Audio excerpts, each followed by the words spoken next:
Hey everyone, James Reeves. Welcome to my personal channel. You know, on this channel, I cover stuff that I don't cover on TFB TV, like my own personal interests, including cars and motorcycles. I actually used to have a couple. Yeah, I used to have a couple of motorcycles back in college, but I am nothing compared to Mr. PSR, Print, Shoot, Repeat, here, good friend of mine. I was shocked to find out that you were like this, and I mean, you are a big time, like, what's the term, gearhead? Two-wheel autist. That's what I'll say. That sounds about right. Love the shorts, by the way. Oh, but thank you. You know, you said we started talking about it because we were talking about the fact that you had a Pajero, a mini Pajero. Yes, I used to, unfortunately. And I was like, dude, I would love to film that. And you said, you know, look, I got rid of it, but I own 5 motorcycles. I'm like, okay, holy shit, like there's got to be an explanation to this. How did you get into motorcycles? Well, it started as a kid, always wanting a dirt bike. Like when I was younger, I just like loved the two wheels. So I had a bicycle. My dad was super anti. He was anti motorcycle, anti like anything motorized, which Right. I get. He just didn't want me to you know, mess myself up, Right. which maybe probably would have happened. But Well,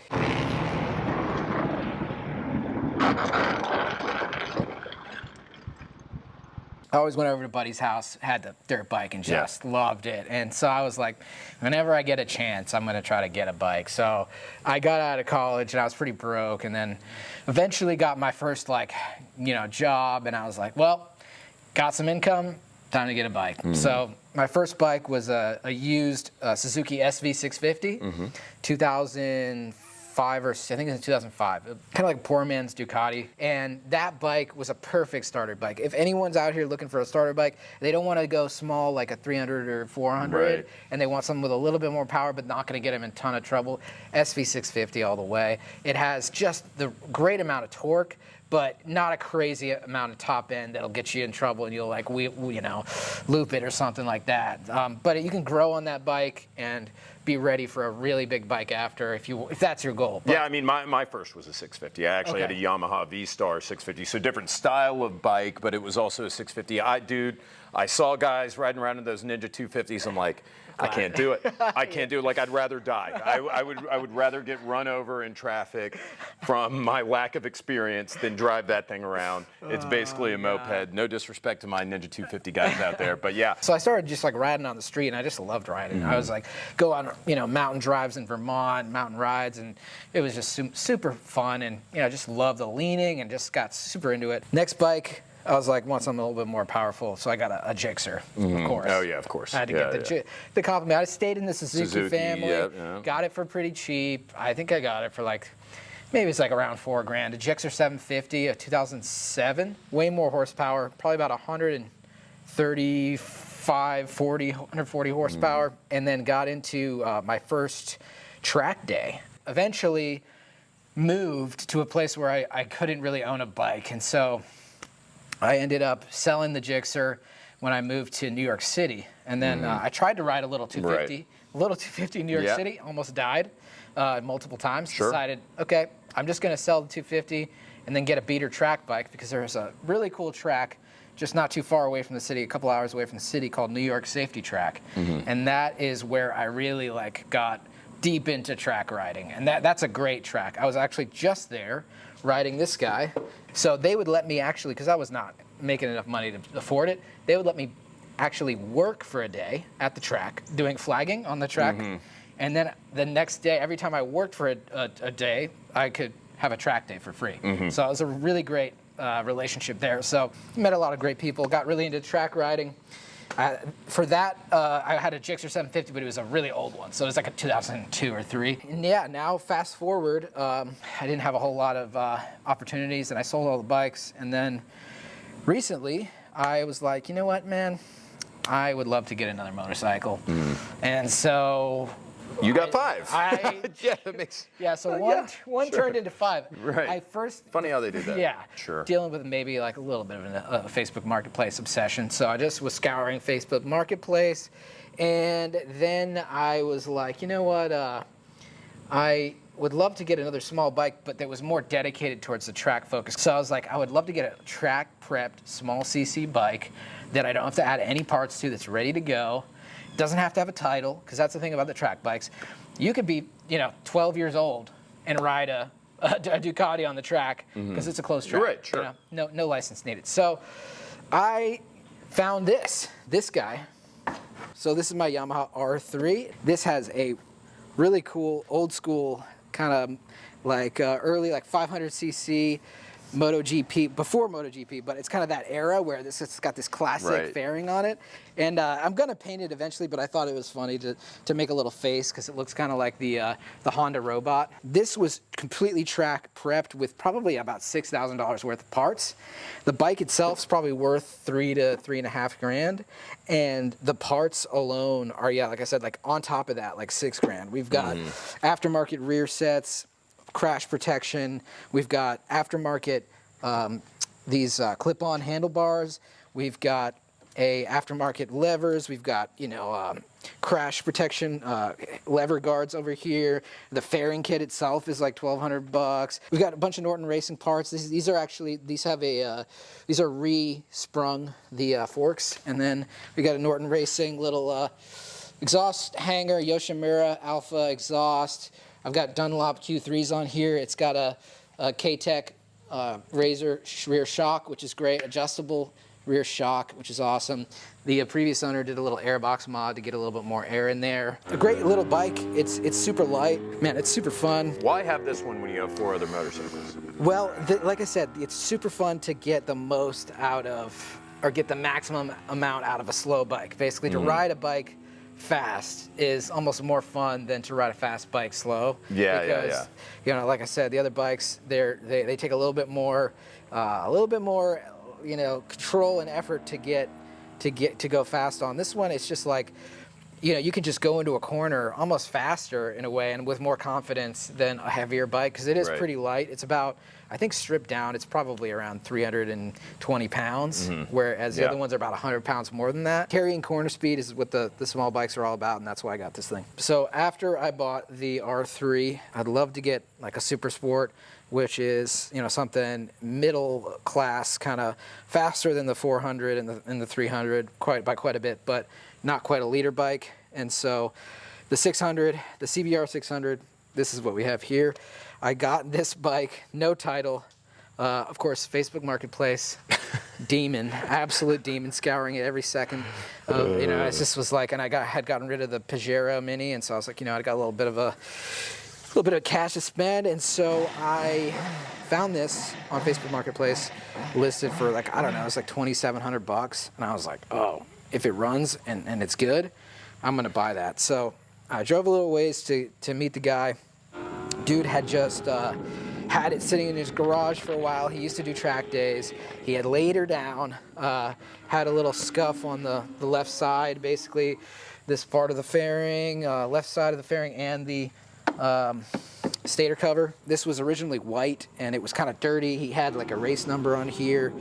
It was just looking kind of crusty, so I was like, you know what? I'd love to, before I go to the track this year, I'd love to paint it, get it nice and at least looking decent. I bondoed this side of the fairing here, bondoed this part of the fairing. It's not perfect, but it looks good enough in photos and stuff from the side of the track. And then I bondoed this, sanded it down, and then I painted it. Strawberry Fields is the color. And, I was going to say, strawberry fields, either that or raspberry fields. It was a field of a reddish berry. Some sort of fruity stuff, which makes perfect sense, of course. And so then I added the decals on here, the headlight decals. The CBR 600 RR is one of my favorites, and it's one of the most popular, highest selling 600s out there. It's great, and it's known for its nimble, agile feel, and it's not super uncomfortable in terms of the riding position. Just ran my first 2 track days with it last weekend. How'd it do? And it did amazing. I set my my personal best at New York Safety Track. I did a 139.6, which is like a 139. Which is not that fast. The lap record. I don't even know what that is. The lap record got broken by Yandel Medina, who's a pro racer, and he did on a Ducati V4R. Stock V4R, he did a 125.6. So, well, I mean, to me, that still sounds pretty good. Like you were within 14 seconds of the best in the world. Yeah, well, I think I got it to about 130 at New York Safety Track, which is not the top speed of this. Probably do 155, 160 maybe, going downhill at the best. And Are yeah, you ever going to stop being a pussy and actually get it? we got a little PSR. It's actually a brand called PSR, so it's kind of cool because it says PSR on it. A little drain bolt, safety wired there. Is this the fastest bike you own? In a straight line, probably not. Probably this Ducati. So this is my 2010 Ducati Street Fighter 1098, and it's Ducati.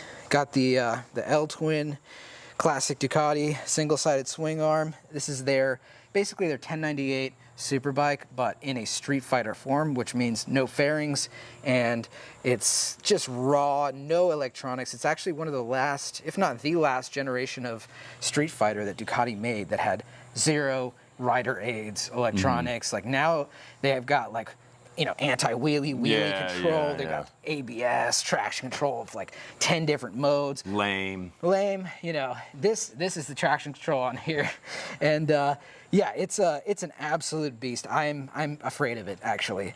I'll go out and say that. I'm not afraid to say it. It's a terrifying bike to ride.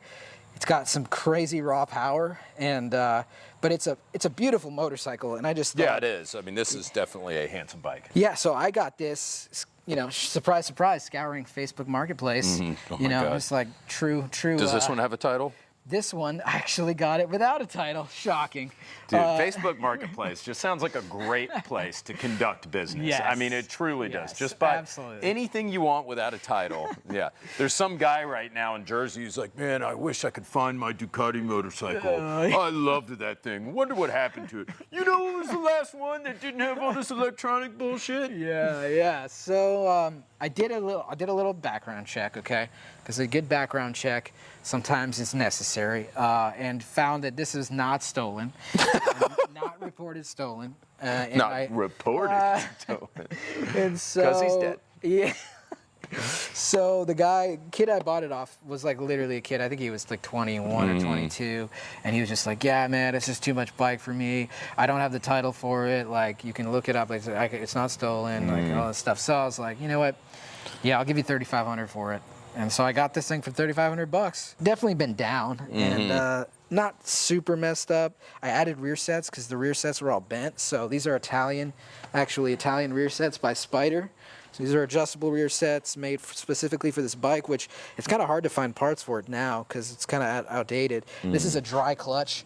The carbon fiber cover was on there. I don't know how much I love that, but that was already on there. This is dry clutch, so it's super loud. People like, pull up next to you and you're like, I think there's something wrong with your bike, and you're like, no, it's just the Ducati dry clutch, because it sounds like heinous. Yeah. It sounds like it sounds kind of cool, I think. It looks great. Gal Gadot had this in Fast and the Furious, whatever number it was, but God, I would she have rocked her, it. baby. It weighs around 450-ish, 450-ish pounds wet. We'll see. I would love to just keep this as kind of like a garage masterpiece, little artwork piece, because I'm like honestly a little too scared to ride it, and I just don't ride on the street a ton. But this bike wants to be ridden. I mean, it's an incredible machine. But well, I can't wait to see the next one, because I mean, we've gone up from what, 400 to 600. 600 to 1098. Yeah. I mean, what's higher than 1098? I can't wait to see. Surely you've got some monster motorcycle that we're going to look at next. Oh, yeah. What's that? What is this, a motorcycle for ants? Well, it's something that I actually, let me show you. If it's a motorcycle for ants, I'm still unable to flat-foot it fully. So, this is a Kawasaki Z125. It's essentially their rival to the Honda Grom, if you've ever heard of the Honda Grom. I love Honda the Grom is a great little bike. It's basically a scooter, but it's a motorcycle. So that, you're shifting, you're doing all the clutch pedal. It's great for beginners because the amount of cc's, 125 cc's, not going to get you in trouble with a little bit of throttle. Right. And so I taught my sister how to ride on this. I taught my girlfriend how to ride on this. I bought it for, I think it was about $2,000. Yeah, I mean, you're not going to sink a whole ton of money into this. No. I mean, why would you? But this thing's been stunted, and it's got some, you know, some dirt bike handlebars on it. It's a piece of shit. But I don't mind if I was to crash this or someone learning was to crash it, I would not care. Yeah, why do you have this? Especially in relation, you got three other motorcycles. I know. Why do I need this? So when I go to the track and do track days, it's nice to have a bike that I can get around on, because a lot of times the pits and the areas around the track, it's kind of a little bit of a distance to walk, especially if you got all your suit on and it's hot and everything. So I kind of got that for this initially, and I kind of wanted to get it for doing mini moto track days, because there's a whole other world of riding small bikes like this. You don't go through tires nearly as much, and the track day fees are less because it's just a kart track, and there's not the consequence of when you go down at 130 miles an hour, dying. So it's usually...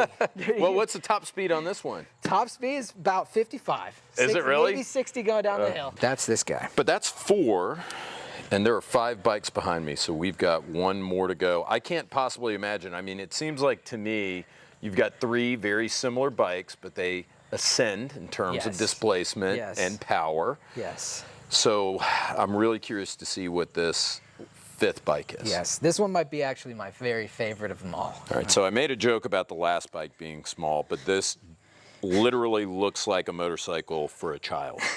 And it actually is, more or less, kind of that in essence. But a small man like myself can actually ride one of these and enjoy it.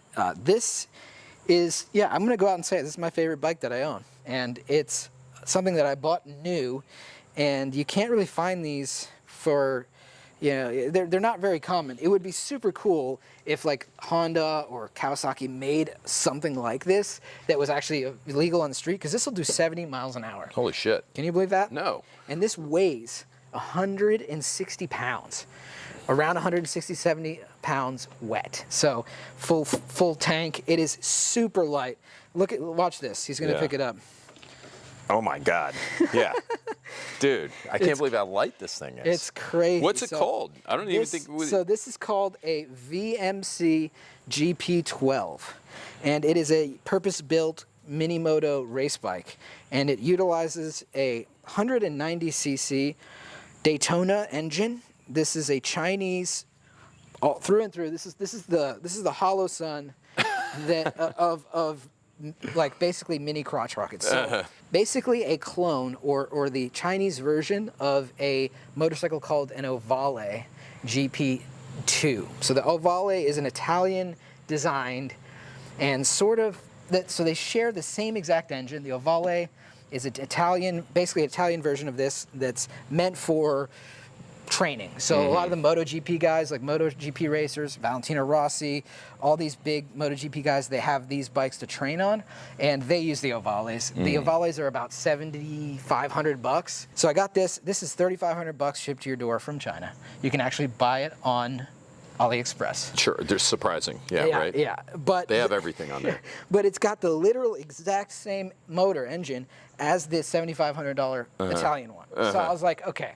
Makes sense. If the heart of the bike is the same, I'm going to get it. And so I took a little gamble on it. It's extremely powerful for the weight. So it's about the same power to weight ratio as that Honda 600. Yeah, sure. So it's like around, I got it dynoed. It's got 19.5 horsepower, weighs 160 pounds. And with me on it, I mean, it rips. So it's easy to maintain, and the brakes are pretty good.